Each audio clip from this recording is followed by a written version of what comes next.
ყველამ ერთად ბოლოს და ბოლოს განვაცხადოთ, რომ ძალიან კარგია მშვიდობიანი პოლიტიკური მოწესრიგება ამ კონფლიქტის, მაგრამ ძალიან ცუდია, რომ ეს არ გამოდის. და თუ კი არ გამოდის, აი ეს ერთი მიმართულება, რომელსაც ქვია მშვიდობიანი პოლიტიკური მოწესრიგება, ბოლოს და ბოლოს უნდა დავადგეთ მეორე გზას, რასაც ქვია ძალისმიერი მეთოდებით აფხაზეთის დაბრუნება. პირველი მოთხოვნა რაც არის, ეს არის რომ მიეცეს შეფასება აფხაზეთში დატრიალებულ უბედურებას. რა იყო ეს? გენოციდი, ეთნიკური წმენდა. აი ასეთი შეფასება საერთაშორისო ორგანიზაციებმა და უპირველეს ყოვლისა გაერომ უნდა მისცეს.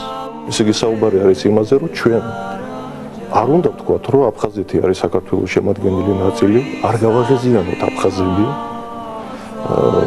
არ ვიმსჯელოთ ამ საკითხზე, ვილაპარაკოთ რაზედაც გინდათ, მაგრამ ჩემთვის გაუგებარი მიზეზებით გამო დავუმალოთ, რომ აფხაზეთი არის საქართველოს შემადგენელი ნაწილი, რომ ჩვენ ქართველები არავის არ დაუთმოთ აფხაზეთს.